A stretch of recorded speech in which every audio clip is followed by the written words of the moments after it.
حدیث پاک کے اندر اچھے اور برے دوست کا مثال دیا گیا ہے۔ اچھا جو دوست ہے وہ ایک عطار کی مانند ہے کہ اگر آپ ان کی دکان پر جائیں گے تو آپ کو خوشبو ہی خوشبو آئے گی، اگر اور بھی اچھا ہوگا تو آپ کو وہ خوشبو ہی ہدیہ کر دے گا۔ اور برے دوست کا جو مثال ہے وہ ایک لوہار کی مانند ہے کہ جس کے پاس آپ جائیں گے تو وہاں آپ کو کوئلے کی سیاہی ملے گی، اور جب اس کے قریب پہنچیں گے تو آپ کو آگ کی تپش وغیرہ معلوم ہوگی، اور بھی زیادہ قریب ہوں گے تو آپ کے کپڑوں کو وہ آگ جلا دے گی۔ کوئی بندہ کہے کہ بھائی میں ان کے پاس جاؤں گا، اپنے کپڑوں کو بچاؤں گا۔ ہاں بھائی، آپ اپنے کپڑوں کو بچا تو سکتے ہیں، لیکن اس کی جو گرمی ہے وہ تو آپ تک ضرور پہنچے گی۔ اسی طرح کوئی بندہ کہے کہ میرے جو برے دوست ہیں ان کی باتوں کا میری دل پر اثر نہیں پہنچتا۔ چلو، آپ کے دل تک اثر نہیں پہنچتا، لیکن آپ کے اوپر اس کا اثر کچھ نہ کچھ تو ضرور پڑے گا، کیونکہ جانوروں کے ساتھ جو بندہ صحبت کرتا ہے اس صحبت کا بھی اثر ہوتا ہے انسان کے اوپر۔ علماء نے لکھا ہے کہ جو بندہ گھوڑے کے اوپر سواری کرتا ہے تو اس کے اندر، طبیعت کے اندر جو جوان مردی پیدا ہوتی ہے۔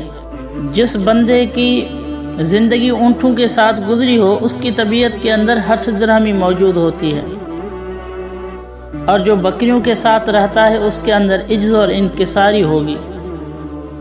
تو جب جانوروں کا اثر انسان کے اوپر پڑتا ہے، جانوروں سے صحبت کرنے میں انسان کے اوپر اثر پڑتا ہے، تو جو انسان کے ساتھ رہے گا اس کا اثر بھی تو اس کے اوپر پڑے گا۔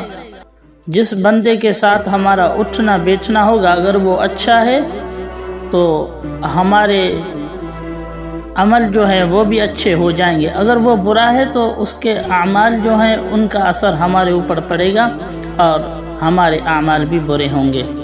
دیکھو، حدیث سے یہ بات ثابت ہے کہ العین حق، یعنی نظر جو ہے وہ حق ہے۔